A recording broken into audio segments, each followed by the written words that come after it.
भगवान आदिनाथापासून भगवान महावीर स्वामी पर्यंत, भगवान महावीर स्वामी पासून गौतम गणधर स्वामी पर्यंत, गौतम गणधर स्वामी पासून आचार्य परंपरेतून आचार्य श्री कुंदकुंद स्वामी पर्यंत, आचार्य श्री कुंदकुंद स्वामी पासून मुनी परंपरेतून आचार्य श्री शांतीसागरजी मुनी महाराज आणि परमपूज्य अध्यात्मयोगी वीरसागरजी मुनी महाराज यांनी कथन केलेले वस्तुनिष्ठ विज्ञान म्हणजेच जैन धर्म, म्हणजेच आनंदाने जीवन जगण्याचा खरा मार्ग जाणून घेऊया, समजून घेऊया. परमपूज्य अध्यात्मयोगी वीरसागरजी मुनी महाराज यांच्या शिष्या परमपूज्य 105 शुल्लिका सुशीलमती माताजी आणि परमपूज्य 105 शुल्लिका सुव्रता माताजी यांचे बोध अमृत. कुंदकुंद ने दो भागों में विभाजित किया है, सम्मताचरण चारित्र और संयमाचरण. तो सम्मताचरण चारित्र चतुर्थ गुण स्थान से लिया है और संयम रूप जो चारित्र है वो पंचम गुण स्थान से आंशिक शुरू हो गया. तो उसमें उन्होंने कैसा दिया है कि अचारित्र यह चतुर्थ गुण स्थान का चारित्र भिन्न है. चारित्र ऐसा शब्द दिया है श्लोकवार्तिका. श्लोकवार्तिका का मतलब सूक्ष्म है. तो पहले सूत्र की टीका करते समय उन्होंने 105 कारिका में यह शब्द दिया है.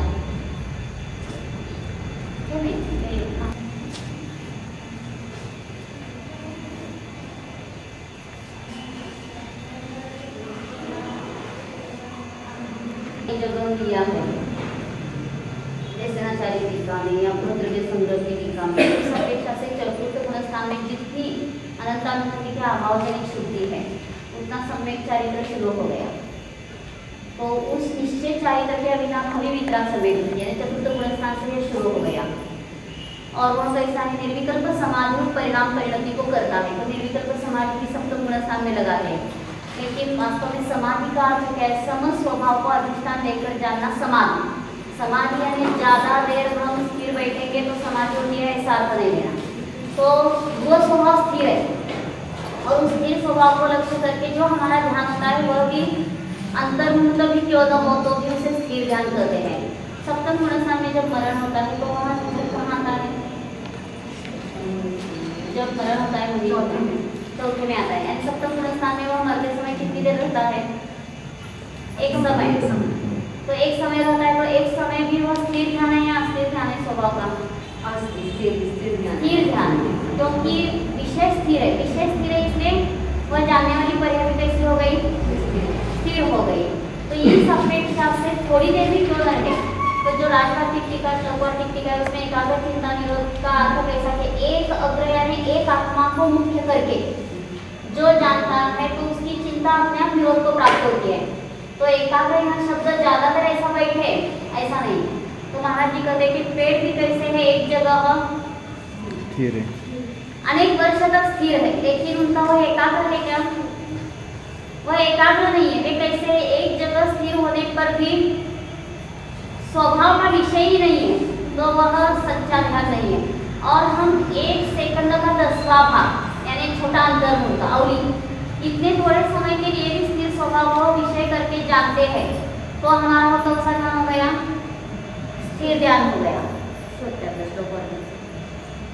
तो इस प्रकार क्षणभर की अनुभूति भी क्यों न हो तो उसको विषय स्थिर होने से क्या कहा, स्थिर ध्यान का. यानी विषय के ऊपर स्थिरता मालूम होती है. तो स्वभाव स्थिर है इसलिए यह क्षणवती पर्याय भी जानने में जो अगली वो कैसे स्थिर है. ध्यान यानी बहुत देर हम ऐसा बैठे रहे तो ध्यान अच्छा हो गया, इसके ऊपर ध्यान नहीं है. तो धीर कहा ना, जो धी भला प्रवृत्ति का ध्यान करते नहीं चले ध्यान बुद्धि उसका उपयोग अंतरंग में लगता है तो सद्ध्यान और उसका अंदर बहिरंग पर्याय कर लेने में लगता है तो अपद ध्यान है. ध्यान के दो ही प्रकार किए वहाँ पुराण में, एक अपद ध्यान और एक सद्ध्यान. तो स्वभाव को जानता है तो सम्यक ध्यान है और बाहर का जानता है आंतर ध्यान तो अपद ध्यान हो गया. और अपद ध्यान ऐसा पद्मासन में बैठा होता है या चलते समय होता है, क्या होता है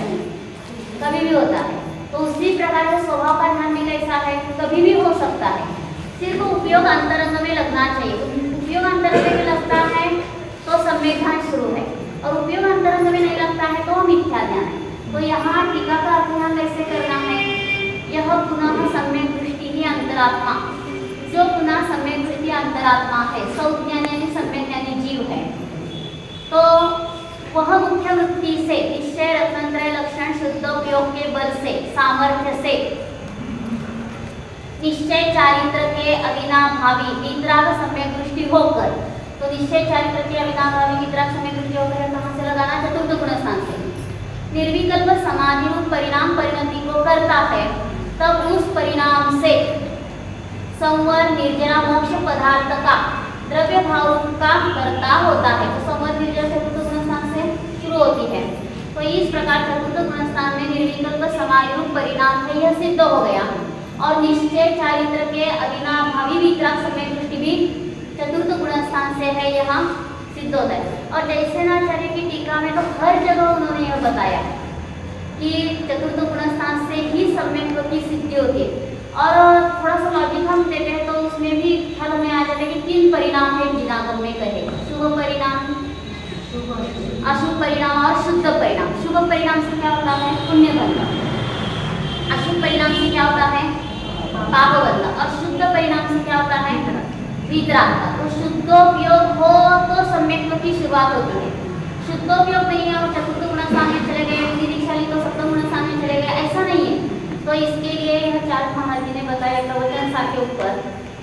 तो 3 परिणाम का ऐसा वर्णन किया है, पेज नंबर 181। तो 3 परिणामों के ऊपर ऐसा चार्ट किया है। तो इसमें क्या दिया है? विषय, ज्ञान और फल। तो विषय पर का हो तो ज्ञान पर का हो गया, दुख निंदा। तो उसका इफेक्ट क्या है? परतंत्र है, विषमता है, लोभ बंधन है, दुख है, अशांतता है, अशुभ उपयोग है। तो यहाँ ऐसे बेटियां दिखाई है, लोभ बंधन। फिर विषय लिया पर भगवान की स्तुति कर रहा है, लेकिन भगवान के हमारे स्वभाव से कैसे है? भिन्न है। तो पर का विषय आने पर पर का ज्ञान हो गया, सुख स्तुति करता है। लेकिन यहाँ क्या है? फल में क्या दिया है? परतंत्र, विषमता, सुवर्ण बंधन, इंद्रियजनित सुख, सुखाभास, असमाधान, अशांतता, शुभोपयोग दिया। और इन दोनों का कंबाइंड फल क्या दिया है? अशुद्ध उपयोग, परतंत्र, पराधीन, दुख, संसार। यानी यह जीव कैसे है? दोनों भी अशुद्ध उपयोग में है। शुभ उपयोग हो या अशुभ उपयोग हो, दोनों को क्या कहा? अशुद्ध उपयोग कहा। परतंत्र, पर के अधीन है इसलिए परतंत्र, पराधीन कहा। दुख यानी कैसे है? जीव दुखी है। और संसार में है, संसार किसे कहते हैं? संसार, सम्यक रीति से ध्रुव स्वभाव से सरकना, उसे कहते हैं संसार।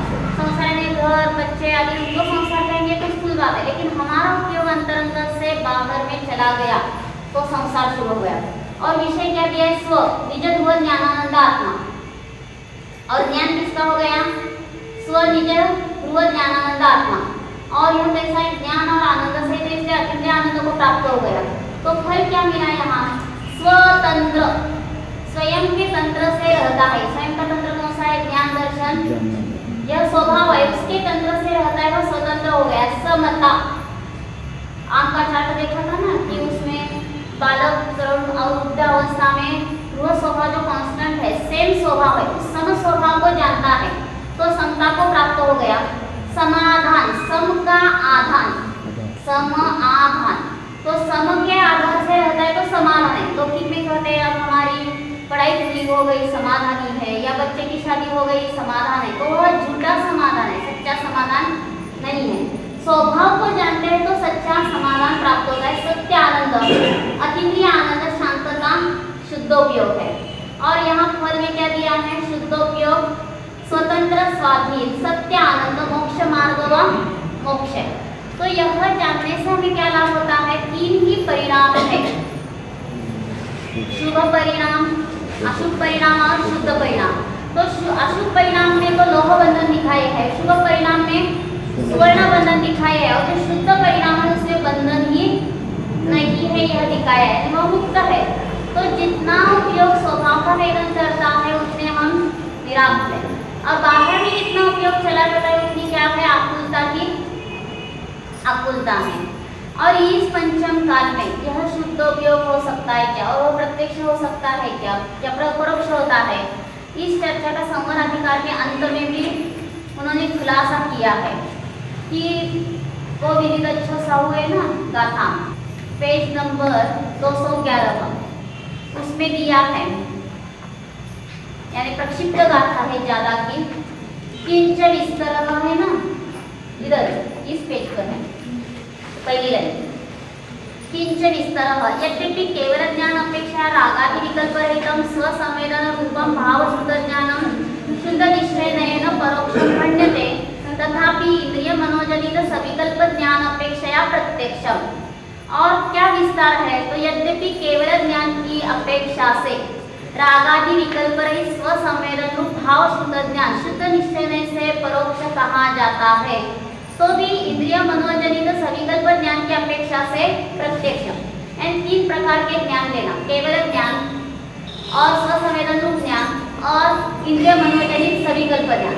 तो इंद्रिय मनोजनित सविकल्प ज्ञान की अपेक्षा से हमारा जो स्वसंवेदन ज्ञान है वो प्रत्यक्ष है, और केवल ज्ञान की अपेक्षा से परोक्ष है। यानी केवल ज्ञान की जो विशदता है उतनी विशदता चतुर्थ गुण स्थान में नहीं है, लेकिन क्वालिटी समान, look quality not quantity. Quantity की अपेक्षा से अंतर है, लेकिन क्वालिटी जो शुद्धोपयोग की दशा है वह समान है। तो चतुर्थ गुण स्थान में जो शुद्धोपयोग है वह शुद्धोपयोग इंद्रिय मनोजनित ज्ञान की अपेक्षा से प्रत्यक्ष है और केवली की अपेक्षा से परोक्ष है। ऐसी तुलना करी आगे कहते हैं कि तेन कारणेन आत्मा स्वसंवेदन ज्ञान अपेक्षा प्रत्यक्ष भवति, केवल ज्ञान अपेक्षा पुनः परोक्षः अपि भवति। उस कारण से आत्मा स्वसंवेदन ज्ञान की अपेक्षा से प्रत्यक्ष है, और पुनः क्या कहा, केवल ज्ञान की अपेक्षा से परोक्ष भी है। तो एक स्वसंवेदन पर्याय को परोक्ष भी कहा और प्रत्यक्ष भी कहा। सर्वथा परोक्षः एव इति वक्तुं न आयाति। तो चतुर्थ गुण स्थान की जो स्वसंवेदन की अनुभूति है वह सर्वथा परोक्ष ही है, ऐसा कहने में नहीं आता। किंतु चतुर्थ काले अपि केवलिनः किम आत्मानं हस्ते गृहीत्वा दर्शयन्ति, जैसे हम बोलते हैं उसी प्रकार आचार्य सहजता से पूछ रहे हैं, किंतु परंतु चतुर्थ काल में भी केवली क्या आत्मा को हाथ में लेकर दिखाते थे, काकोलंकार किया है, प्रश्न में उत्तर क्या है, नहीं दिखाते थे।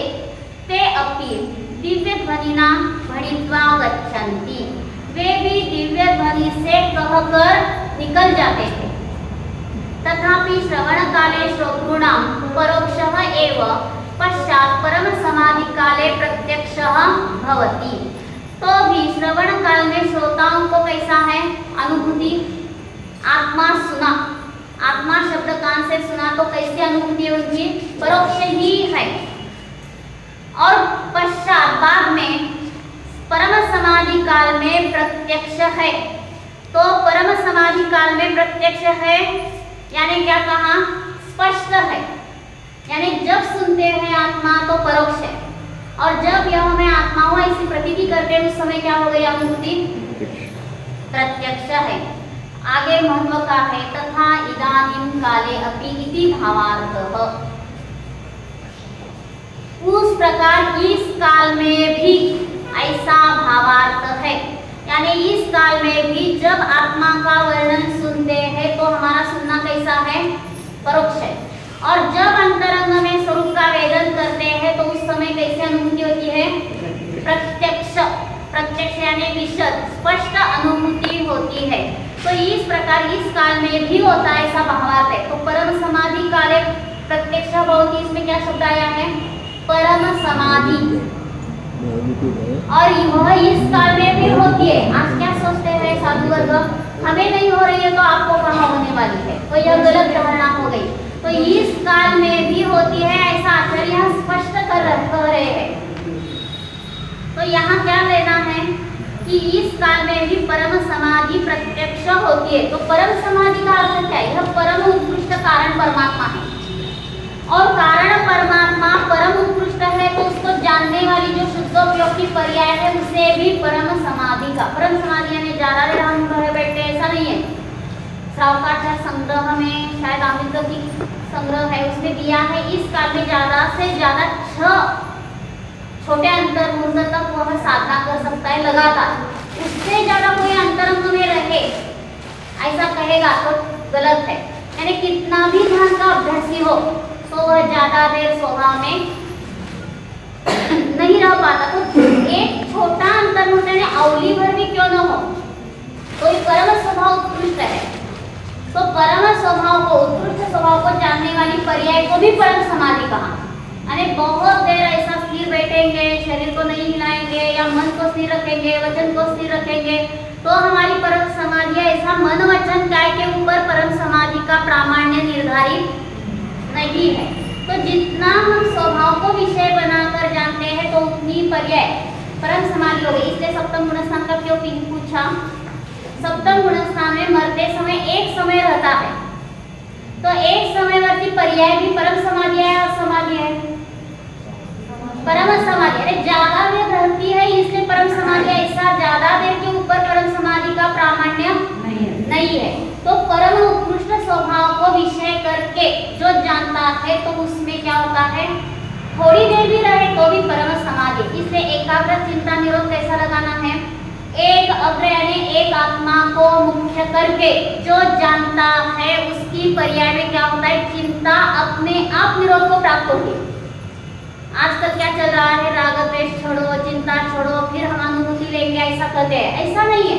तो जो स्वभाव को विषय बनाकर जानता है, एक अग्रय पॉजिटिव कथन है, एक अग्रय विषय का सूचक है, और एकाग्र स्वभाव को विषय बनाकर जानता है तो अपने आप चिंता वहां रहती ही नहीं। जब हम स्वभाव को जान रहे हैं उस समय आकुलता चिंता अपने आप समाप्त हो गई। तो एकाग्र स्वभाव को जानना यह विषय का कथन हो गया और साधन में अतिथि आनंद प्रकट हो गया, तो चिंता अपने आप छूट गई, छोड़नी नहीं पड़ती। तो इस प्रकार जो परम समाधि या निर्विकल्प समाधि शब्द आते हैं तो झट लोग क्या करते हैं, सप्तम गुणस्थान में लगाते हैं, ऐसा अर्थ नहीं है। तो चतुर्थ गुणस्थान से एवं भूतने से, एवं भूतने ख्याल में आया होगा, जिस समय जो जिस क्रिया से परिणत होता है उसे कहते हैं एवं भूतने। तो चतुर्थ गुणस्थान में एवं भूतने से वह स्वभाव को विषय बनाकर परिणत होता है, तो उसकी कौन सी समाधि हो गई, निर्विकल्प समाधि या शुद्धोपयोग या परम समाधि, एक ही बात है। तो ऐसे अनेक आधार है कि इस काल में भी यह हो सके। तो यह ख्याल में रखना कि तथा इदानीं काले अपि इति भावार्थः। तो इस काल में भी क्या होता है, पीछे का लगा लेना, परम समाधि काले आत्मा प्रत्यक्ष होता है, ऐसा भावार्थ है। एवं परोक्षस्य आत्मनः कथं ध्यानं क्रियते इति प्रश्ने परिहार रूपेण गाथाद्वयं गतम्। इस प्रकार परोक्ष आत्मा का कैसे ध्यान किया जाता है, ऐसा प्रश्न पूछने पर परिहार रूप से 2 गाथाएं समाप्त हुई। और भी प्रवचन सार में और बृहद्रव्य संग्रह में भी है कि उसमें उन्होंने क्या दिया है, 254 नंबर की गाथा लोग क्या करते हैं प्रवचन सार की, कि यहाँ गृहस्थ को शुद्धात्मा का प्रकाश का अभाव है, ऐसा अर्थ करते हैं। लेकिन जैसेनाचार्य ने उसका अच्छा खोला है कि जो गृहस्थ एवं भूतने से आर्त रौद्र ध्यान से परिणत है उसको शुद्धात्मा का अभाव है। जिस समय आर्त रौद्र ध्यान कर रहा है उस समय एक ही उपयोग रहता है, उस समय उसको शुद्धोपयोग का प्रकाश नहीं है। लेकिन उस गाथा को लेकर क्या कर रहे हैं कि गृहस्थ को शुद्धोपयोग होता ही नहीं, लेकिन वहाँ कहने का तात्पर्य ऐसा है ही नहीं है। तो जिस समय आर्तरौद्र ध्यानेन परिणतानाम ऐसा दिया है, आर्तरौद्र ध्यान से वो परिणत होता है, ऐसे गृहस्थों को शुद्धात्मा का प्रकाश का अभाव है।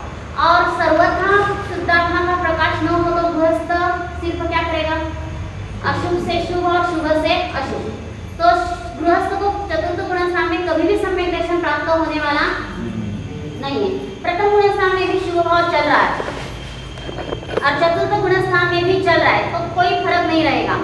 और जो 248 नंबर की गाथा है उसमें उन्होंने लिखा है कि श्रावकाणामपि सामयिकाधिकारे शुद्ध भावना दृश्यते। तो श्रावकों को भी सामयिक के समय में शुद्ध भावना होती है, ऐसा उन्होंने 248 नंबर की जैसनाचार्य की जो टीका है प्रवचन सार की उसमें दिया है। तो एक जगह होता है कहते हैं और एक जगह नहीं होता है ऐसा कहते हैं, तो गलत हो जाएगा कि नहीं? 248 याद में है क्या प्रवचन सार की? प्रवचन सार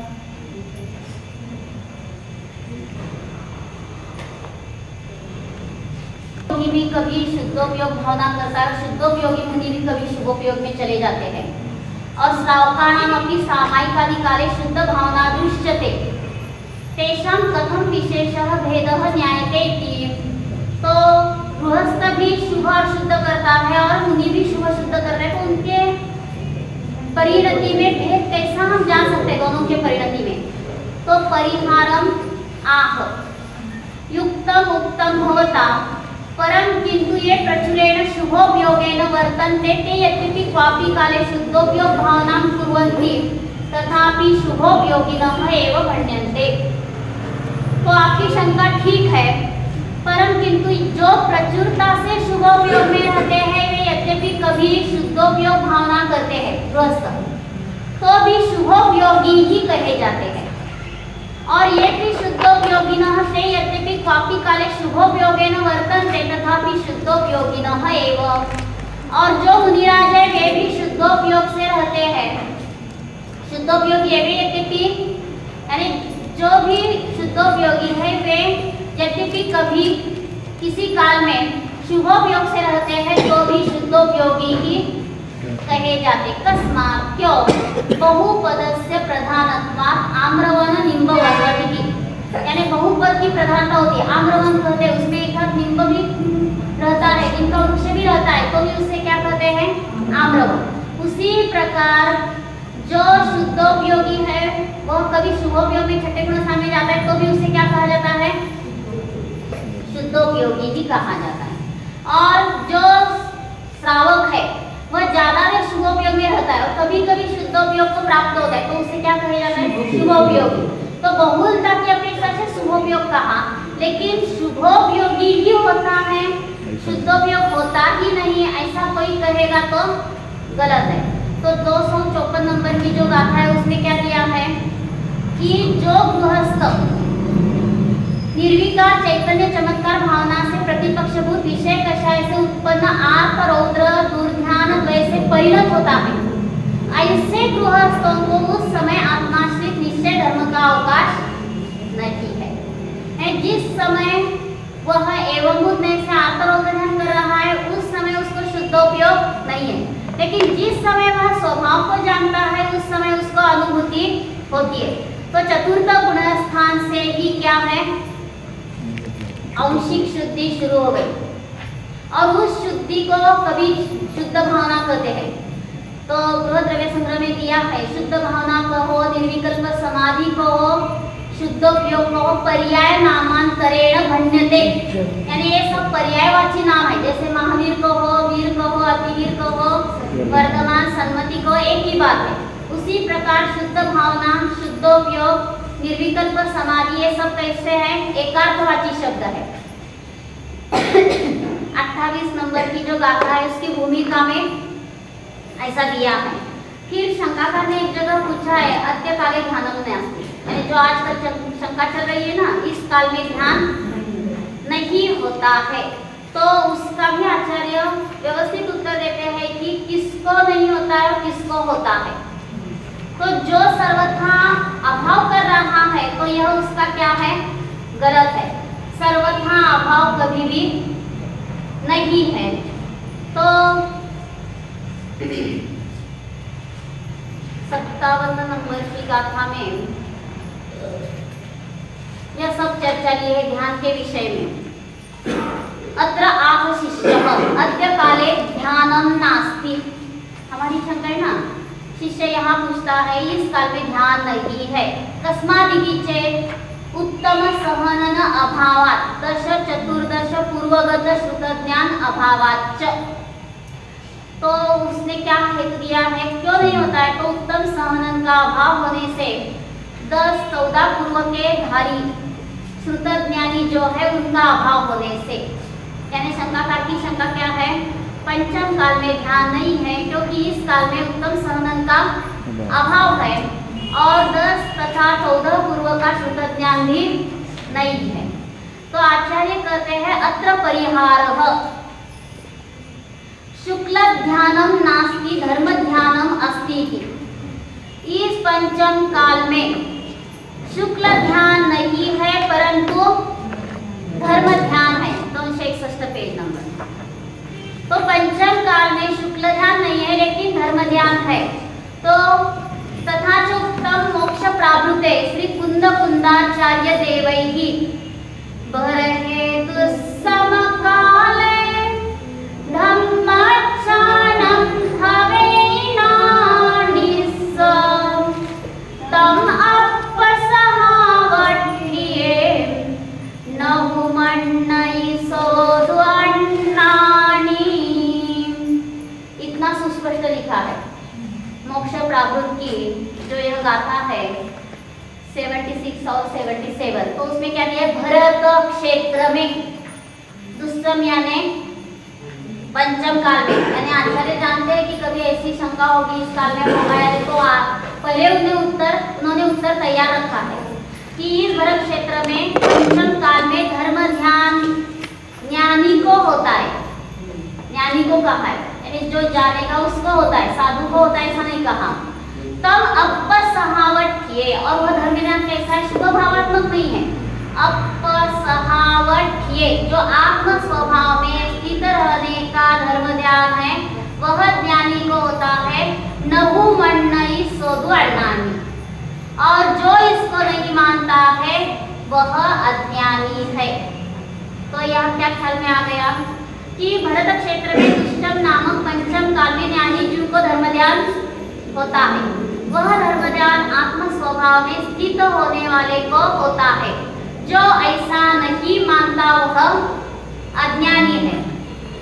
अब भी सम्यक दर्शन, सम्यक ज्ञान, सम्यक चारित्र, तीन रत्नों से शुद्ध जीव आत्मा का ध्यान करके क्या होते हैं, इंद्र होते हैं, ऐसा अगली गाथा में कहते हैं।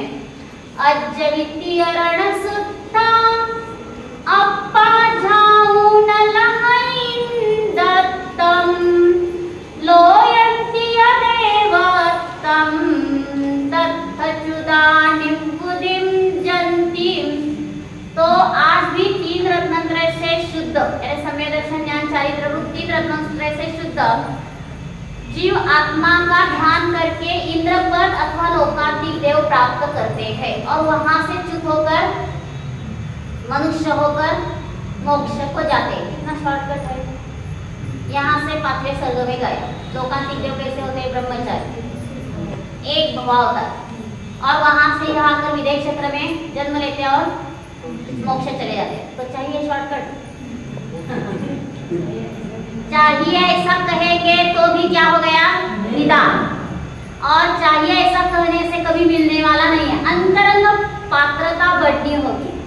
विचार क्या होना चाहिए, हर समय में स्वभाव में ही रहूं और मोक्ष को जाने तक अगले भाव में भी ब्रह्मचारी ही रहूं। यानी विषय वासना की रुचि न हो तो यह अंतरंग पात्रता तैयार हो गई तो अपने आप वहां पैदा होगा, वहां से मोक्ष को चला जाएगा। तो इस प्रकार अज्जवी यह शब्द क्या बताता है, इस आज पंचम काल में भी तीन रत्नत्रय से शुभ नहीं लिखा, शुद्ध आत्मा को ध्यान करके इंद्रपना को प्राप्त होता है, लोकांतिक देव होकर वहां से च्युत होकर मोक्ष को चला जाता है। और भी आगे बहुत दिया है प्रकरण, तत्वानुशासन नामक ग्रंथ में भी कहा है कि इस समय पंचम काल में जिनेन्द्र देव शुक्ल ध्यान का निषेध करते हैं, लेकिन श्रेणी आरोहण से पूर्ववर्ती धर्म ध्यान का अस्तित्व बताया है।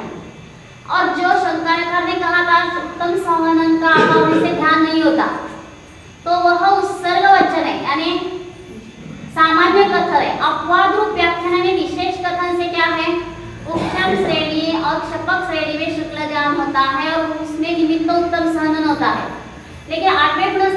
पहले धर्म ज्ञान होता है और वह 3 सहनों का अभाव हो तो भी अंतिम 3 सहनों में हो सकता है। इसलिए उत्तम सहनन आज नहीं है, इसलिए हम स्वभाव का ध्यान नहीं करेंगे, ऐसा कहेंगे तो आज क्या चल रहा है, फिर शुभ तक आते हैं लेकिन स्वभाव का वेदन नहीं है तो सम्यक दर्शन की प्राप्ति दुर्लभ हो गई। और सम्यक दर्शन प्राप्त न हो तो कभी भी मोक्ष मार्गस्थ नहीं होता। तो दान किया, पूजा की, मुक्ति की, सम्यक दृष्टि भी करता है और मिथ्या दृष्टि भी करता है, लेकिन सम्यक दृष्टि उसको आश्वबंध समझता है और मिथ्या दृष्टि पुण्य से मोक्ष होगा ऐसा विचार करके करता है तो वो कैसा है, बाहर ही रह गया। तो इस पंचम काल में भी चतुर्थ गुण स्थान में परम समाधि, निर्विकल्प समाधि, शुद्धोपयोग हो सकता है। ज्यादा में रहे तो हम अनुभूति कहेंगे, ऐसा समय के ऊपर प्रामाण्य निर्भर नहीं है। तो प्रामाण्य किसके ऊपर निर्भर है, विषय के ऊपर, यानी विषय ध्रुव स्वभाव स्थिर है तो उसको जानने वाली अवली यानी छोटा अंतर्मुहूर्त, अवली में भी असंख्यात समय है तो उतनी छोटी पर्याय में भी असंख्यात पर्याय शुद्ध हो गई। तो चतुर्थ गुण स्थान से यह शुद्धोपयोग शुरू हो जाता है। तो इस चित्र में क्या बताया है, समय सार का जो चित्र दिया है तो यह असंयमी के प्रतीक 3 जीव है सिंबॉलिज्म, और यह कैसा है, तत्व समझने के लिए उत्सुक है, अव्रति है लेकिन, और यह देश संयमी है यानी बाहर का पाखंड अंगीकार किया लेकिन स्वभाव का वेदन नहीं है, और सकल संयमी है, यह भी पाखंड है यानी बाहर का वेश है लेकिन स्वभाव में नहीं है। तो यह क्या लिखा है, संयमाभास, और यह कैसा है, असंयम। और ये सब जीव कैसे हैं, मिथ्यात्व संसारी दुखी। और जब तत्व समझने के लिए जो उत्सुक होता है वह आगे निकलता है, तो इसको 4 से आगे जाने के लिए, लेकिन देश संयमी सकल संयमी क्या सोचता है, हम तो संयमी बन गए, अब हमें कुछ करना नहीं है, हम मुनि बन गए, संयमी हो गए तो हमें कुछ सीखना भी नहीं है। और कोई कहेगा कि सिर्फ संयम से लाभ नहीं है, स्वभाव को जानो, तो भी वह सुनने को तैयार नहीं। पानी ऊपर से नीचे जाने में सुविधा होती है, नीचे से ऊपर से नीचे आने में सुविधा होती है, ऊपर से नीचे। तो अव्रति एक बार समझ सकता है लेकिन अब यहाँ ऊपर पानी पहुंचा देना अनुभूति का सुलभ नहीं है, कठिन है। तो यह सोचता है मैं तो संयमी हो गया, अब मुझे कुछ भी करना नहीं है। तो जो ऐसा सोचता है तो ये सब कहाँ है, मिथ्यात्व संसारी दुखी है। और जो अब यहाँ ऐसा कलर क्यों दिया है, जैसे सूर्य का प्रकाश सुबह में होते समय सब जगह ऐसा प्रकाश फैल जाता है, उसी तरह हमारे जीवन में अतीन्द्रिय आनंद का प्रकाश आ गया। तो चतुर्थ गुण स्थान का प्रथमोक्षम सम्यक सहित अव्रति जीव है, और यह अव्रति होने पर भी स्वभाव को जानता है। यह सम्यक सहित देश संयमी है और सम्यक सहित सकल संयमी है। ये सब कैसे तीनों जीव मोक्ष मार्गस्थ है। आगे अनंत परमात्मा और उसके आगे लिखा है सिद्ध परमात्मा। तो इनका सबका विषय कौन सा है, अवेद निज स्वभावात्म द्रव्य का शुद्धात्मानंद अनुभव लेने वाले आनंदी। तो ये सब जीव कैसे हो गए, स्वभाव को विषय बनाकर जान रहे हैं, यानी चतुर्थ गुण स्थान से सिद्ध तक विषय सेम विषय है, और अतीन्द्रिय आनंद की जो क्वालिटी है वह भी सेम है। लेकिन चतुर्थ गुण स्थान में अल्प स्थिरता है, आगे जरा बढ़ गई और परिपूर्णता को प्राप्त हो गई। तो इस प्रकार चतुर्थ गुण स्थान से ही शुद्धोपयोग की क्या होती है, सिद्धि होती है। और सिर्फ आगम के आधार से सिद्धि नहीं करनी है। तो चतुर्थ गुण स्थान को अव्रति अवस्था में होता है तो हमें हो सकती है क्या, ऐसा अंतरंग में सोचकर स्वयं ध्यान स्वयं का करेंगे तो अभी अतीन्द्रिय आनंद को प्राप्त होते हैं। और चतुर्थ गुण स्थान में अव्रति अवस्था में अनुभूति है। तो कई लोग आध्यात्मिक क्षेत्र में कहते हैं कि उसके लिए सदाचार चाहिए। तो चतुर्थ गुण स्थान का नाम क्या है, अव्रति सम्यक दृष्टि, यानी कौन सा भी सदाचार न हो तो भी वह अनुभूति ले सकता है। और जैसे अंतरंग की दृढ़ता बढ़ती है तो अपने आप एक दिन वह क्या होता है, सकल संयमी हो जाता है, अपने आप उसका विभाग छूट जाता है। लेकिन पहले सदाचार बाद में अनुभूति ऐसा अर्थ नहीं है। पहले अनुभूति और बाद में अपने आप अंतरंग रुचि बढ़ गई तो अपने आप बाहर की जो अभक्ष्यादि वस्तु है वो खाने की छूट गई। पहले हम खाना छोड़ेंगे अभक्ष्य और फिर हम सम्यक दृष्टि होते हैं ऐसा कहेंगे तो यह जिनागम की प्रणाली नहीं है। तो कोई सदाचार रूप से छोड़ भी दे लेकिन वह छोड़ता ही इससे सम्यक दृष्टि होता है ऐसा प्रामाण्य उसके ऊपर निर्भर नहीं है। तो प्रामाण्य किसके ऊपर निर्भर है? जैसा विषय है वैसा पर्याय में जाना। और अतिथि आनंद की दृढ़ता बढ़ गई तो अपने आप त्यागी वृत्ति हो गया। तो त्यागी वृत्ति हो गए इसलिए हम मोक्ष मार्ग से ऐसा चारित्र के ऊपर प्रामाण्य नहीं है। ज्ञान का प्रामाण्य कैसे है? विषय के ऊपर प्रामाण्य निर्भर है। तो जो योग्य विषय हो तो योग्य अतिथि आनंद को प्राप्त होता है, यानी स्वभाव को विषय बनाकर जैसा स्वभाव वैसा जाना। और यह मेरा जाना हुआ सत्य है। प्रमाण और प्रामाण्य एक समय में हो गया तो शांतता आनंद को सम्यक्तों को प्राप्त होता है। तो एक पंडित जी ने मरते समय लिख लिया कि मैंने जन्म भर कुछ भी व्रत नहीं लिया, व्रती नहीं हुआ इसलिए मैं मिथ्या दृष्टि हूँ। तो व्रती हो न हो इसके ऊपर सम्यक्तों का प्रामाण्य निर्धारित नहीं होता। स्वभाव को विषय बनाकर जानते हैं तो सम्यक दृष्टि, और स्वभाव को विषय बनाकर नहीं जानते हैं तो हम मिथ्या दृष्टि। और बाद में अंतरंग रुचि इतनी बढ़ गई कि अपने आप क्या हो गया, जो अभक्ष्य खाना पीना छूट गया लेकिन वह छोड़ा इसलिए सम्यक है ऐसा भी नहीं कर सकते, नहीं छोड़ा इसलिए मिथ्या दृष्टि है ऐसा भी नहीं कर सकते। यानी चारित्र से व्याप्ति नहीं है सम्यक होते। चारित्र चतुर्थ गुण स्थान में तो स्वरूपाचरण या सम्मताचरण चारित्र होता है, और पंचम गुण स्थान से अनुभूति पूर्वक एक नियम या व्रत छोटा सा भी आजन्म के लिए लेता है तो कौन से गुण स्थान में चला गया? पंचम गुण स्थान में चला गया।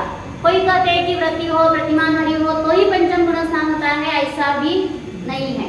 तो यहाँ यह सब समझने का सार क्या है कि हम स्वभाव को विषय बनाकर जानते हैं तो आनंद है, और स्वभाव को विषय बनाकर नहीं जानते हैं तो दुख ही दुख है। तो चतुर्थ गुण स्थान की सिद्धि किसने की? शास्त्र में ही है इसलिए की। तो मुझे भी ऐसी अनुभूति हो सकती है, ऐसा कॉन्फिडेंस आ गया।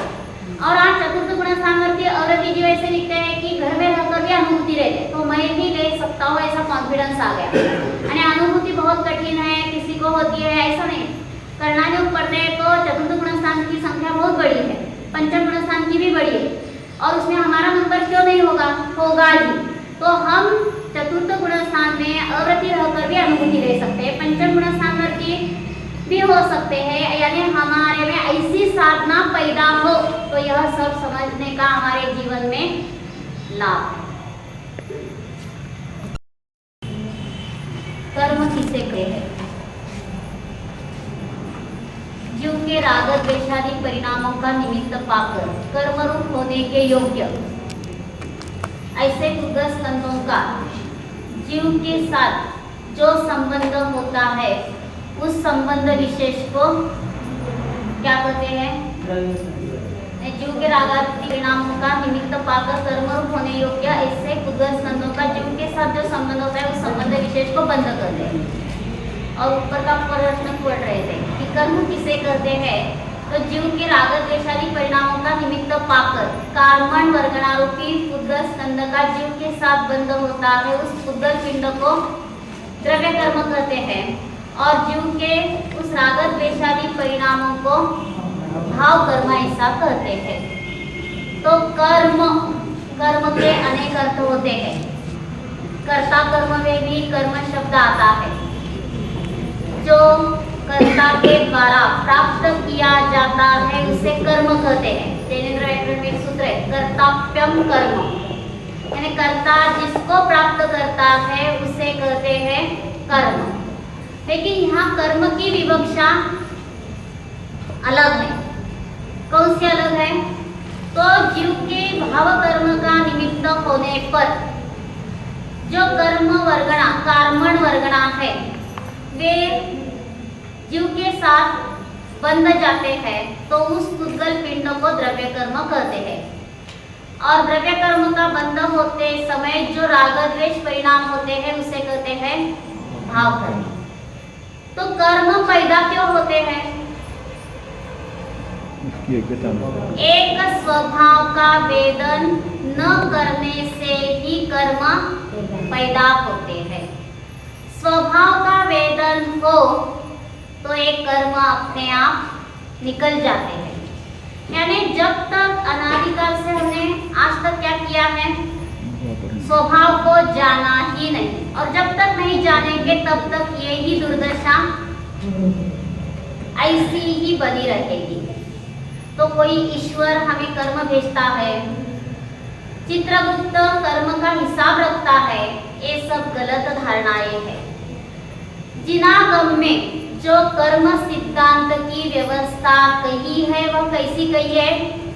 ऑटोमेटिक, यानी इतनी ऑटोमेटिक है कि इसमें कुछ कोई बनाने वाला ईश्वर चाहिए या कोई हिसाब रखने वाला कंप्यूटर चाहिए, ऐसा कुछ भी नहीं है। इतनी अंतरंग सुव्यवस्था है कि जिस तिंज का विचार आता है उस तिंज का बंध उस समय में होता है, और उसमें जैसी तीव्रता मंदता हो उसी के अनुसार अनुभाग स्थितिबंध आदि होते रहते हैं। तो आज तक स्वभाव का वेदन न करने से ही हमारी क्या चल रही है? दुर्दशा। हमारी ऐसी विचित्र पर्याय प्राप्त क्यों हो गई, इसके ऊपर पहले सोचना है। ऐसा ही शरीर क्यों मिला, ऐसे ही संबंधी जन क्यों मिले? तो हमने पूर्व भाव में इसके योग्य जो कुछ विचार किया है वह भाव कर्म उदय में आता है, तो ऐसा सब संयोग बन गया। तो बाहर में कोई सुख देने वाला या दुख देने वाला नहीं है, हमारे परिणाम ही हमें घातक या दुखद सिद्ध होते हैं। अंजना ने पूर्व भाव में क्या किया था? भगवान का अभिनय, तो उसका फल उसे पति का वियोग मिल गया। द्रौपदी ने पूर्व भाव में क्या किया था? वह द्रव्यलिंगी आरिका थी, स्वभाव का वेदन नहीं करती थी, और उस समय उसने दृश्य क्या देखा? 5 पुरुष एक स्त्री की क्या कर रहे हैं? प्रार्थना कर रहे हैं। यह दृश्य देखने पर उसे ऐसा लगा कि मुझे भी ऐसा सौभाग्य होना चाहिए, और इस परिणति का फल क्या प्राप्त हो गया? जब स्वयंवर मंडप में वह अर्जुन को माला डालने के लिए चल रही है, तो उस समय ऐसा तूफान आ गया कि वह माला पांडवों के अंग पर फेंकी गई। तो वह शीलवान है, जैन शास्त्र के अनुसार वह अर्जुन की धर्मपत्नी है, लेकिन इस प्रसंग से वह क्या कही गई? पांचों की पत्नी। किसके विचार का फल मिल गया? अपने ही विचारों का फल। तो जैसे जैसे परिणाम करते हैं वैसा ही फल हमें मिलता है। कोई ऐसा बाहर से कोई हमें शिक्षा देने वाला या कुछ हमें और देने वाला है, ऐसा बिल्कुल नहीं है। तो हमारे ही परिणाम हमें ऐसे विचित्र रूप से क्या होते हैं? संयोग में आते हैं और दुख को हम प्राप्त होते हैं। जो जो जीवन में घट रहा है वह हमारे विचारों का प्रतिबिंब है, यानी हमारी चुनाव होने योग्य जो परिणति है, यानी ऐसे ही पति क्यों मिले, ऐसी ही पत्नी क्यों मिली, ऐसे ही बच्चे क्यों मिले, तो यह अपना अपना चुनाव है। बाहर रेड्डी का एक पुस्तक है, उसमें भी उन्होंने ऐसा दिया है कि परिणामों में ऐसे विशिष्ट चुनाव के परिणाम होते हैं, तो यह संयोग ऐसा प्राप्त हो गया। कैसे परिणाम होते हैं? अमृता और यशोधर राजा पूर्व भाव में भी पति पत्नी राजा रानी थे, और उस समय पत्नी व्यभिचारी है ऐसा ख्याल में आ गया तो झट दीक्षा ली, लेकिन कुछ विशिष्ट संयोग जन्य भाव बने रहे, उसका उदय ऐसा आ गया कि अगले भाव में फिर पति पत्नी हो गए और देवर के साथ वह पूर्व भव में व्यभिचारी थी, तो इस भव में भी वह माहुत हो गया और उसका स्वर सुनने से फिर वह मोहित हो गई। तो ये सब परिणाम कैसे है? जो परिणाम हम करते हैं उसी के अनुसार ऐसा फल मिलता है। परिणाम अच्छे हो तो सब अच्छा, अच्छे यानी शुद्धोपयोग के हो तो शांति है, और शुभ अशुभ परिणाम हो तो सब आकुलता है। और हम क्या कहते हैं, यह करना न जानते हैं तो हमें ऐसा घर क्यों देख दिया, यानी हमारा यहाँ विवाह क्यों किया, माता पिता को कुछ भी समझता नहीं। वहां देते तो कितना अच्छा होता, वे लोग कितने अच्छे, यानी अब शादी हो गई एक के साथ और विचार आ गया दूसरे के साथ, तो वैचारिक व्यभिचार चल रहा है। कभी ऐसा विचार नहीं आता है ना, कभी भी नहीं, सपने में भी नहीं, कुछ झगड़ा हो तो भी नहीं, घर में कोई हमारा सुनते नहीं है तो भी ऐसा विचार कभी नहीं आता। तो इस प्रकार हमारी परिणति शुद्धोपयोग पूर्वक हो तो ऐसे झूठे विचार समाप्त होते हैं, और शुद्धोपयोगी जीवन में न हो तो हर समय कैसे विचार करते हैं, ऐसे कुछ भी विचार आते हैं। पति बाहर गांव गए हैं, क्या ख्याल आता है, इतनी देर क्यों हो गई, कुछ एक्सीडेंट हो गया है क्या, झट झट ऐसे विचित्र विचार आते हैं। उसका फल 2-4 दिन में सत्यता में ऐसा पर्याय प्रकट हो गया कि एक्सीडेंट हो गया। जैसा चिंतन वैसी पर्याय। तो इस मन को कहा है मरकट, और जो सोचना नहीं चाहिए वह सब कुछ सोच लेता है, और जो स्वभाव को विषय बनाकर अतीन्द्रिय आनंद लेना है उसकी तरफ ख्याल ही नहीं। यानी बच्चे ही ऐसे होते हैं, ऐसा नहीं, हम भी बच्चों जैसे बार बार पर्याय और परद्रव्य में अटक जाते। तो उत्तम सत्य या उत्तम शब्द क्या कहा सुबह, उत्तम शब्द उत्तम शब्द त्रिकाली कारण परमात्मा का वाचक है, विषय की अपेक्षा से। यानी सुबह जो सुना वह इससे इस कर्ण से इस कर्ण में चला गया। तो उत्तम शब्द त्रिकाली कारण परमात्मा का वाचक है, और उस उत्तम स्वभाव को विषय बनाकर जो हमारी शुद्धोपयोग की पर्याय प्रकट होती है उसे क्या कहा, उपचार से उत्तम। तो उत्तम सत्य कब प्रकट होता है, सत्स्वरूप को जानते हैं, शुद्धोपयोग को प्राप्त होते हैं, तो उत्तम सत्य, सत स्वभाव को जानने से उत्तम सत्य प्रकट हो गया। और उत्तम शौच भी कब होता है, पवित्रता, सिर से नहा लिया पवित्र हो गए। तो अंतरंग कारण परमात्मा का वेदन किया, शुद्धोपयोग की पर्याय प्रकट हो गई, तो उत्तम शौच पर्याय में प्रकट हो गया। मैं सत्य बोलता हूँ, वह भी 1 नंबर का सत्य या 2 नंबर का, 2 नंबर का। तो बाहर तो 2 नंबर का चल रहा है, और धर्म में भी हम क्या करते हैं, सब 2 नंबर का ही धर्म कर रहे हैं। मैं सत्य बोलता हूँ यह कहना भी 2 नंबर में आ गया, यानी सब जगह मिलावट ही मिलावट चल रही है।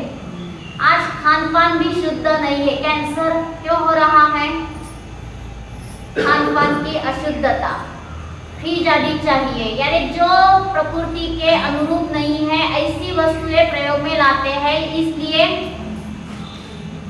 यह ग्रंथि हो रही है। ग्रंथि यानी गांठ।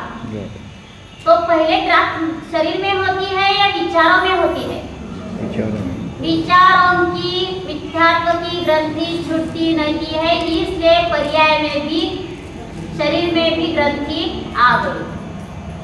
तो विचार कैसे होने चाहिए, मैं एक कारण परमात्मा हूँ, पर से अत्यंत अत्यंत अत्यंत अत्यंत, कितने अत्यंत लगाने चाहिए, एक अत्यंत भाव कर लिया तो बस हो गया। यानी यानी पर का हमारे साथ अत्यंत अभाव रूप संबंध है। पर द्रव्य हमारे में नहीं ही है। तो पर के संस्कार इतने किए हैं, इसलिए कैंसर हो रहा है। यानी जैसे विचार करते हैं वैसी पर्याय प्रकट होती है। या किसी रोगी का तिरस्कार किया, किसी का अपमान किया, या कूदे कुगुरु कुशास्त्र का सेवन किया, वैयावृत्त के भाव नहीं है। कोई कहते वैयावृत्त करो तो करते, लेकिन अंतरंग से रुचि क्या है?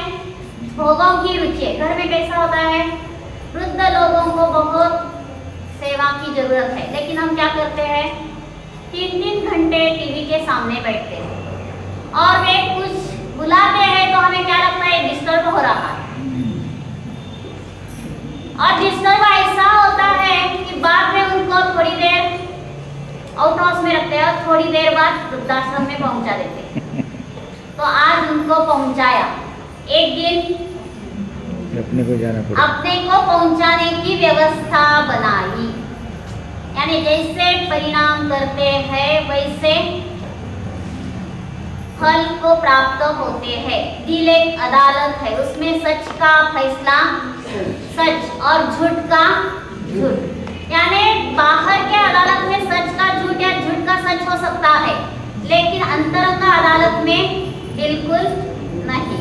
जिस इंद्र का विचार है उसके अनुरूप क्या होता है, स्थिति बंध कम ज्यादा प्राप्त होती है। यानी जो विचार किया था द्रौपदी ने, 5 लोग मेरी सेवा करे, इस विचार का फल 5 की कही गई और पूरे जन्म भर वह संकट में प्राप्त हो जाती है और ये 5 लोग उसकी क्या करते हैं, सेवा करते हैं। यानी किसके विचार का फल भोग रही है, अपने, और उनसे सेवा प्राप्त हो, इसके पहले उसे क्या प्राप्त हो रहा है, दुख ही दुख। एक बार नारद अंतःपुर में पहुंच गए, सब स्त्रियां उनको बहुमान देती है, लेकिन द्रौपदी क्या कर रही है, श्रृंगार, और उसने उनको कुछ आदर नहीं दिया। तो वे उसके पीछे खड़े हो गए। पीछे खड़े हो गए तो वह चिल्लाती है, तो नारद को क्रोध आ गया। तो क्या बोलते हैं मराठी में नारद को, कड़ीचा नाद। तो उसने क्या किया, गुस्से में आकर पद्मनाभ राजा को द्रौपदी का चित्र बनाकर दे दिया और वह आसक्त हो गया और विद्या की सहायता से उसने सोती हुई अवस्था में उसको अपने महल में लाया। और वह जगने पर देखती यह तो दूसरा ही महल दिख रहा है, रोने लगी। तो वह कहता है कि आप अब हमारी बनकर रहो यहाँ। तो वह इतना शोक करने लगी और कहती है कि 1 माह तक मुझे सोचने के लिए टाइम चाहिए। और यहाँ पांडव घूम रहे हैं उसको खोजने के लिए। तो फिर नारद क्या कहता है, मैंने उसको वहां देखा, पद्मनाभ राजा के यहाँ। फिर उन लोगों ने वहां जाकर युद्ध करके उसे छुड़ाया। किसके परिणाम का फल है, 5 से सेवा करानी है। तो सेवा कराने से पहले संकट किसे मिल गया, स्वयं को। एक प्रसंग नहीं, अनेक प्रसंग ऐसे हैं कि वह संकटग्रस्त हो जाती है और ये 5 लोग उसको छुड़ाते हैं। यानी द्रव्यलिंगी अरिका अवस्था में पूर्व भाव में विचित्र उदयिक भाव किया तो उसका फल अनंत दुख उसको प्राप्त हुआ। कीचक का प्रसंग तो सबको मालूम है, अज्ञातवास का अंतिम समय है। और विराट राजा के यहाँ ये सब लोग क्या कर रहे हैं कि धर्मराजा युद्ध क्रीड़ा करके राजा का मन बहला कर रहा है, लेकिन पांडव रूप से वे अब प्रकट नहीं है। और अर्जुन नृत्यशाला संभाल रहा है, नकुल सहदेव अश्वशाला आदि संभाल रहे हैं और भीम रसोई का काम कर रहा है। और एक दिन राजा ने पत्नी के भाई को बुलाया है वहां, साले को। तो उस समय उसकी दृष्टि यह जो द्रौपदी सैरंध्री के रूप में है, यानी दासी के रूप में है, और वह चंदन घिसने का आदि काम करती है वहां। तो इसके ऊपर दृष्टि जाने पर वह बहन से कह रहा है कि मुझे ये दे दो। बहन कहती है उसमें क्या है, एक दासी ले जाओ, और उसको कह देती है कि आपको इनके साथ जाना है। तो झट वह धर्मराजा के यहाँ पहुंच गई। तो वह कहता है 4-6 दिन बाकी है, आप चुपचाप बैठो। तो वह कहती है मेरे शील का प्रसंग उपस्थित है, शील हरण का प्रयत्न चल रहा है, आप कहते चुप बैठो। तो इतने क्रोध में आती है, वह भीम के यहाँ पहुंच गई। और भीम तो भीम, वह तो क्रोधी ही क्रोधी। तो उसके पास जाने पर वह कहता है मैं सब देख लूंगा। और उन्होंने कीचक को नृत्यशाला में बुलाने के लिए कहा रात के समय। और ये अर्जुन आदि लोग कैसे हैं, स्त्री वेश में वहां उपस्थित है। और कीचक वहां आने पर उसने हाथ में हाथ लिया अर्जुन का, यानी स्त्री वेशी। तो उसको ख्याल में आ गया है स्त्री नहीं पुरुष है, और उसको समझने में आता है कि नहीं, इतने में क्या हो गया, उसको पकड़ के उठा के पटका दिया। एक कथा ऐसी आती है कि उसमें उसका वध हो गया, और दूसरी कथा ऐसी है कि उसको वैराग्य होकर वहां मुनि बन गया। ऐसी 2 कथाएं हैं। और जो कथा उसको पटक कर मार दिया ऐसी कथी है, तो उसमें आगे ऐसा बताया है कि राजा इतना क्रुद्ध हो गया एक दासी के निमित्त यह मर गया। यानी हमारा साम्राज्य शक्तिशाली बने इसलिए कीचक को बुलाया था, और वही मर गया तो राजा बहुत आग बबूला होता है, और वह क्रोध में आकर कहता है इसको भी उसके चिता के साथ जला दो। 2 चिताएं तैयार हो गई। और अब सिर पर आग ही लगाने वाले हैं। तो पांडव सोच रहे हैं कि अब द्रौपदी को कैसे छुड़ाए इन लोगों के सामने। अब छुड़ाने जाते हैं तो प्रकट हो जाते हैं।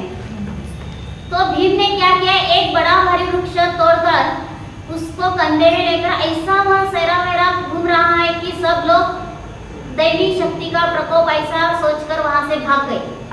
और फिर द्रौपदी को वहां से लाकर शुद्ध करके उन्होंने क्या किया, बचाया। तो ऐसे अनेक प्रसंग द्रौपदी के जीवन में क्यों प्राप्त हो गए। तो जितना हम करते हैं उतना ही हमें प्राप्त होता है। हमारे विचारों का ही एक क्या है, प्रतिबिंब। एक कथा कही थी, एक भिखारी कह रही कि मुझे 4 पैसे दे दो, लेकिन लोग उसका कुछ भी सुन नहीं रहे और कुछ भी नहीं दे रहे। तो उसको उत्सुकता हो गई अंदर क्या चल रहा है। तो एक हॉल में एक बड़ा भारी लीलाव चल रहा है एक चित्र का, और 50,000 को उसका लीलाव हो गया। और वह सोचती है कि मुझे 5 पैसे कोई नहीं दे रहा है, और चित्र के लिए 50,000। तो चित्र को झांक कर देखती तो किसका चित्र है, उसका ही। तो वह सोचती है बिंब की उपेक्षा, प्रतिबिंब का महत्व। तो हम भी यही सोचते हैं, सिर्फ कथा सुननी नहीं है, हमारे ऊपर घटाना है कि हमारे विकृत भाव जब होते हैं तो उसके होने में हम सावधान नहीं रहते, और जब प्रतिबिंब ऐसा विचित्र दिखता है तो उसको महत्व देते हैं और कहते हैं लोग ऐसे बुरे हैं, ऐसे वैसे। लेकिन बुरा कौन हूँ, मैं ही बुरा हूँ, लोग बिल्कुल बुरे नहीं है। और जब दर्शन करने जाते हैं भगवान का तो उस समय भी बिंब की उपेक्षा, प्रतिबिंब को महत्व। अरे भगवान को बहुत बार वंदन किया, लेकिन भगवान कहते हैं ऐसा करते समय स्वयं को भी जानो, तो एक बार भी स्वयं को नहीं जाना। तो प्रतिबिंब का महत्व और अंतरंग बिंब की उपेक्षा। उपेक्षा का अर्थ भी 2 पद्धति से होता है। उप इच्छा, उप यानी निकट, इच्छा यानी देखना। जो स्वभाव को देखता है तो वहां सच्ची उपेक्षा प्रकट हो गई। और सिर्फ हम उपेक्षा करते हैं दुर्लक्ष्य की अपेक्षा से, तो वह क्या है, गलत है। तो उपेक्षा शब्द वास्तव में आनंद का वाचक है, और अपेक्षा शब्द अपेक्षा, स्वभाव से दूर होकर जो देखता है जानता है उसे कहा अपेक्षा। तो उपेक्षा यह परंपरा फल है या साक्षात फल है ज्ञान का? ज्ञान का साक्षात फल क्या है? अज्ञान नाश यह साक्षात फल है और हानोपादानोपेक्षा यह परंपरा फल है। तो दो समय में है क्या ये सब कुछ? एक ही समय में है, लेकिन ज्ञान की अपेक्षा से वर्णन करना साक्षात फल और ज्ञान होते समय चारित्र में उस समय ही कैसी परिणति हो गई यह कहना परंपरा फल। तो दो समय में नहीं है, दो गुणों की अपेक्षा से परंपरा कहा। तो आज ज्ञान करेंगे, कल उपेक्षा होगी, चारित्र होगा, ऐसा नहीं है। सम्यक दर्शन ज्ञान चारित्र की प्राप्ति एक समय में ही होती है और जितनी अंतरंग में दृढ़ता बढ़ती है उतनी अपने आप क्या होती है? ज्ञान के साथ वैराग्य की धारा भी उत्कृष्ट हो जाती है। यानी ज्ञान नय और क्रिया नय की संधि हो तो मार्गस्थ है। शुष्क ज्ञान मोक्ष मार्ग में उपयोगी नहीं है और शुष्क क्रिया भी, यानी ज्ञान विरहित क्रिया या क्रिया विरहित ज्ञान मोक्ष मार्ग में बिल्कुल उपयोगी है ही नहीं। तो यह सब सोचकर हम स्वभाव की दृष्टि जागृत करते हैं तो अभी भी आनंद है और आगे भी आनंद है। तो एक बार स्वभाव की रुचि हो तो एक कर्म या बंध अपने आप छूट जाते हैं। तो हमें साधना कहाँ करनी है? कोई गलत बर्ताव करता है तो उसको समझाने जाते, उसको नहीं समझाना। कहाँ समझना है? मेरी अंतरंग ऐसी विचित्र परिणति हो गई हो पूर्व काल में, इसलिए ऐसा संयोग बना है, उनका दोष नहीं है, दोष मेरा ही है। इस प्रकार अंतरंग में स्वयं का दोष खोजकर सच्चा प्रतिक्रमण करते हैं, गलती का स्वीकार करते हैं, तो बाहर में हम किसी को भी अनछाया बुरा कहने के लिए नहीं जाते। हर समय हमें कहाँ रहना है? एक स्वभाव में, स्वभाव को लक्ष्य करके ही रहना है। आप सुबह खाते समय, भोजन करते समय प्रतिज्ञा की, मैं खाने वाला नहीं जानने वाला। इतनी भूख लगी थी, मार्गस्थ हो सकते हैं। तो यह जो कर्म, उठते समय उठने वाला नहीं जानने वाला, बोलते समय बोलने वाला नहीं जानने वाला हो, शरीर की कोई भी क्रिया हो, स्नान दांत घासना कोई भी हो, तो भी उस समय में जानने वाला ही हूँ। ऐसी अंतरंग ज्ञान धारा उपयोग रूप से बने तो हर समय धर्म चालू है। धर्म ऐसा नहीं जब ऐसा बैठते हैं और स्वयं को जानते हैं तो ही धर्म होता है, ऐसा नहीं। तो देह की अवस्था कौन सी भी हो, महापुराण में कहा है, वह ध्यान को उपरोध करने वाली नहीं है। स्थित्वा अधिशय्य तो वहाँ कहा है, बैठे हो, खड़े हो या लेटे हुए अवस्था में हो तो भी स्वयं को जानकर हमारा कार्य हम साध सकते हैं। एक मुनिराज ऐसे थे, आहार के लिए जाते थे और आने पर सो जाते, दूसरे दिन आहार के लिए ही उठते थे। तो सोने वाले मुनि ऐसा उनका नाम पड़ गया और थोड़े दिन बाद वहाँ देवदुंदु भी होने लगी, केवल ज्ञान हो गया। तो लोग कहते सोते थे या स्वभाव को जानते थे? स्वभाव को जानते थे, इसलिए केवल ज्ञान हो गया है। तो सोने वाले मुनि ऐसा उनका नाम क्या है? गलत। और एक अपेक्षा से ज्ञानी सोता भी है 24 घंटे। कहाँ? स्वभाव में सोता है। ज्ञानी विषय कषाय में 24 घंटे सोता है और अज्ञानी स्वभाव में 24 घंटे सोता है। तो पूज्यपाद आचार्य ने कहा है समाधि शतक में, जहाँ अज्ञानी जागृत रहता है वहाँ ज्ञानी सोता है और जहाँ ज्ञानी जागृत रहता है वहाँ अज्ञानी सोता है। तो हमें कहाँ जागृत रहना है? एक स्वभाव को जानने में जागृति हो तो शांति है। और स्वभाव को छोड़कर बहुत कुछ किया। धर्मराज लोग थे ना, उन्होंने बहुत व्रत ले रखे थे, 2000 उपवास उन्होंने 12 साल में किए थे और स्वयं को बहुत बड़ा बाहरी समझते थे और पंच कल्याणी गजरत भी अनेक चलाए थे उन्होंने। तो इस प्रकार उनके जीवन में एक बार कारंजा के भट्टारक से मुलाकात हो गई तो उन्होंने उनको पूछा, सिद्ध का दर्शन किया है आपने? हाँ कहे तो भी आफत और ना कहे तो भी आफत। वे चुपचाप वहां से चले गए, लेकिन 9 माह तक सोचते हैं कैसा सिद्ध का दर्शन होता है। 3 दिन तक उन्होंने सम्मेद शिखर जी के पहाड़ पर निर्जल उपवास करके क्या किया? सिद्ध कहाँ देखने को मिलते हैं, ऐसा टकटकी लगाकर देख रहे हैं, मिलेंगे? सिद्ध तो जहाँ जब सिद्ध होते हैं उस स्थान से ऊपर सिद्ध शिला में झट विराजमान होते हैं। वहां कोई गलती से एक सिद्ध रह जाए, अनादि अनंत सिद्ध भूमि है तो देखने को मिल जाएगा, ऐसा बिल्कुल नहीं। तो फिर उन्होंने अपनी अवस्था ऐसी लिखी है कि अंतरंग में इतनी तड़फड़ हो रही कि कैसा सिद्ध दर्शन होता है। जैसे कुत्ते के मस्तिष्क में कीड़े पड़ जाते हैं तो वह कैसा है, अस्वस्थ रहता है। उनकी दशा भी ऐसी ही अस्वस्थ हो गई। तो उन्होंने फिर कारंजा को आकर भट्टारक से पूछा, मुझे बताओ कैसे सिद्ध दर्शन करना है। तो उन्होंने कहा कि जयमाला, सिद्ध की जयमाला बोलो, विराग सनातन शांत निरव। उसका अर्थ करने के लिए कहा, अर्थ भी किया। विराग शब्द किसका वाचक है? विराग, राग विरहित ध्रुव स्वभाव। वीतराग कहते हैं तो पर्याय का वाचक है और विराग शब्द ध्रुव का वाचक है। वीतराग शब्द कैसे? जिससे वीत यानी निकल गया राग, यानी पर्याय वाचक वीतराग है। लेकिन विराग शब्द अनादि अनंत स्वभाव सिद्ध का वाचक है। सनातन, अनादि अनंत जो शाश्वत आत्मा है उसका वाचक सनातन शब्द, यानी सिद्ध जयमाला में पर्याय का गुणगान चल रहा है या स्वभाव का चल रहा है?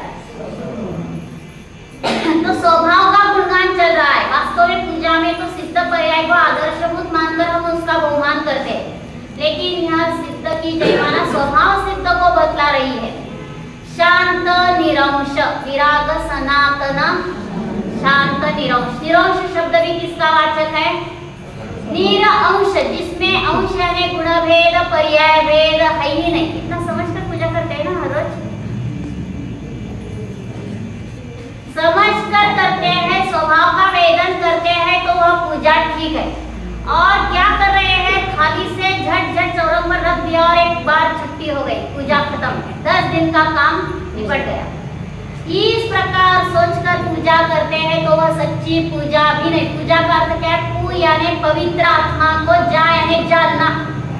पवित्र आत्मा को जानते हैं तो सच्ची पूजा हो गई।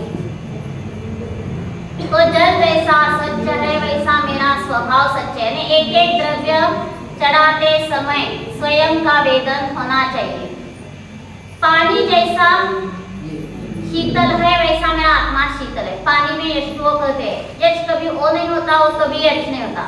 उसी प्रकार यह जीव और शरीर का संयोग है, उसमें जीव कभी शरीर रूप नहीं होता, शरीर कभी जीव रूप नहीं होता। इस प्रकार वेद विज्ञान की धारा चलती हो तो यह पूजा सार्थक है। तो हरेक द्रव्य चढ़ाते समय स्वभाव को जानना जरूरी है। 8 द्रव्य यानी 8 प्रकार से हैमरिंग है। तो इस प्रकार स्वभाव को जानकर हम क्रिया करते हैं तो शांति, अन्यथा हमारी क्रिया बेकार की ही होगी।